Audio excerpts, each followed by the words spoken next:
Commonly known as the Mad Titan, Thanos was one of the most destructive and powerful villains in all of Marvel, as he's killed trillions of innocent beings and was capable of overpowering nearly anyone that would dare challenge him once he acquired the Infinity Gauntlet and all of its gems. But before he became a godlike being and murdered everyone in his path, what was Thanos like as a child and later as a teenager?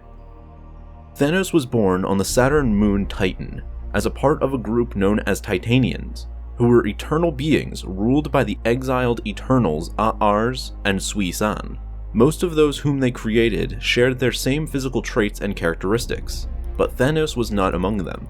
Upon his arrival to the world, Thanos' birth came with shock from the doctors as they witnessed what looked to be a spawn of a demon. Initially, they wanted to have the newborn undergo tests to better understand why he looked so deformed, but A'ars dismissed their concerns and instead came to love his son, viewing him as a strong-willed being who refused to succumb to death. After praising Thanos' natural strength, A'ars handed him over to his mother. Upon looking at their newborn, Sui-San instinctively reached for a nearby scalpel and attempted to murder her child in cold blood, shouting that he was a monster that had to be killed before he got a chance to grow larger. Surprised at her reaction, A'ars had the frantic woman sedated before he took Thanos away to safety. She later was sent to a mental hospital and restrained, as she remained insane ever since. Years later, and a 12-year-old Thanos stood out among all his peers due to his physical appearance, something he was reminded of every day. In his early childhood, Thanos spent much of his time reading and learning about the world around him, quickly becoming known as the smartest kid at school. He spent much of his time alone, drawing images of nature and its creatures in his notebook. One day, however, a group of school kids approached Thanos and asked if he wanted to play with them. Surprised at finally being asked to be among them for the first time, Thanos excitedly accepted their offer and went off to play ball with them. While at home, Thanos frequently attempted to figure out the cause for his unique genetic makeup, so that he could better explain it to his fellow classmates back at school. He would ask his father if he knew anything that could answer his questions, but he would always either get straight up ignored or reminded that he was overly busy with his work and that he didn't have time for him or his questions. Thanos' relationship with his mother was no better, as at this point she was still confined to the mental institution and seemed to refuse to speak. Thanos visited her on a regular basis, telling her all about his day at school and the odd dreams he'd experience every now and then. One dream in particular he would bring up was about him being a newborn baby and that someone was trying to stab him with a knife, and that in other times he would see himself as a grown-up and taking that same knife and stabbing his attacker in return. He had these same dreams nearly every night for the past 4 years, and it got so bad for him that he refused to sleep in order to not experience them anymore. As Thanos became more popular at school, he gained a keen interest from a mysterious girl who became fascinated with him over time. Later, during a school lab that required the dissection of a creature, Thanos ended up storming out of the classroom once he saw the creature's insides, vomiting outside as a result. While outside cleaning up his mess, he was approached by this mysterious girl who attempted to comfort him, explaining that dissecting dead creatures will get easier as he continues to do it more often. Thanos didn't like what he heard, claiming he never wanted to dissect another living being ever again, even if it meant giving up on his dream of becoming a great scientist one day like his father. She told him that he just needed time to clear his head and to think about what he had just experienced, and that a great way to do that would be to explore a forbidden cave she herself frequently visited. Thanos did just that, taking a few of his friends with him. While they walked deeper and deeper into the cave, the entire place began to rumble as rocks started to crash upon them. Once the cave-in stopped, Thanos found himself trapped and separated from his friends. He spent the next 3 days digging his way out, finally reaching the outer edges of the cave, only to discover the terrible fate of his friends. They all had perished as they were eaten alive by giant lizards, which apparently found him to be unappealing due to his mutation. When Thanos finally got back to civilization, rumors began to spread of what exactly had happened back at the cave that caused the death of several children. It was believed that Thanos had killed and eaten those children as a monster within him had suddenly awakened. Nearly everyone began to shun him, even his other friends began treating him as an outcast. The only person to still talk to him was the girl who told him to go to the cave in the first place. She convinced him that if he truly cared for his friends that died, that he'd give into his hatred for the creatures that killed them, and destroy them as a way to avenge his friends. So armed with a knife, Thanos made his way back to the cave and unleashed his rage as he went on to slaughter every creature inside. All the while, the girl watched from a distance with glee. Years later, a teenage Thanos had fully overcome his fear of killing and dissecting creatures.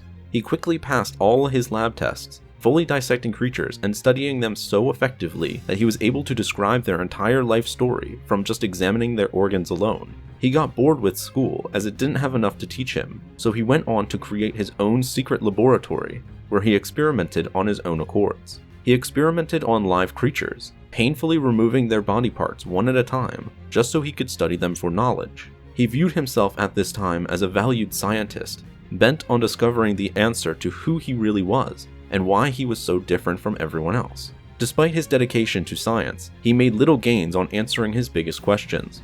His only friend now, the girl who's been at his side ever since his first killings, went on to convince him that he had to take his experiments to the next level if he wished to figure out who he truly was. Desperate in obtaining those answers, Thanos ended up kidnapping a young couple and brought them to his secret laboratory. He went on to dissect them just like he had done to all the animals before. Days later, people began to wonder where that couple had gone. Over time, it was believed they were murdered, which would have been the first time anyone had been murdered on Titan since the moon housed life. More and more children began to disappear, which began to cause alarm among the people. Thanos' father dismissed these concerns, believing that murder on his moon was impossible.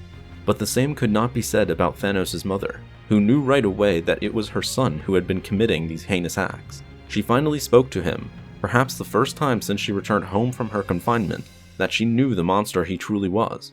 Thanos dismissed her statement, but then began to doubt himself. The next day, Thanos went out to the place he buried his victims, and claimed he would burn their bodies and cease his experimentations on the people of Titan.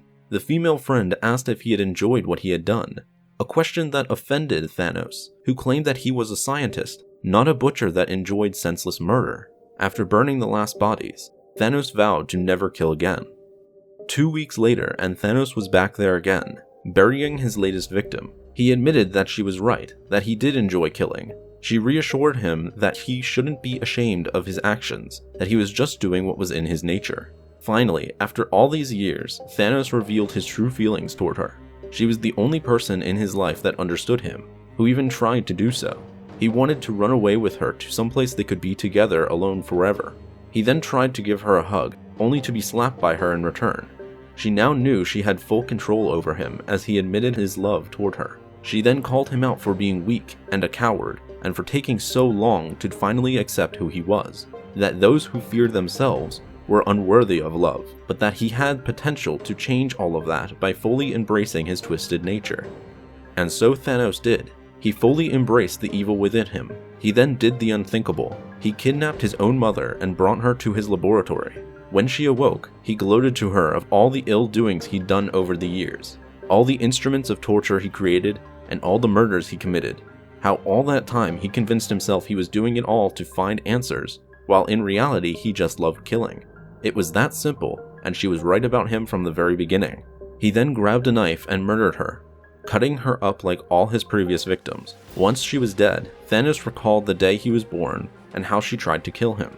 He apologized to her, not for the murder, but that she failed to kill him when she had the chance. And after that, Thanos began to walk his conflicted path to attaining ultimate power, just so he could win the love of the girl who's always been at his side. Unknown to Thanos, however, she was in fact the manifestation of Death, who had been casually manipulating him from the very beginning for her own sadistic agenda. Thanks for watching this episode of Hero History. Be sure to like and subscribe for more videos like this one. And as always, have a marvelous day.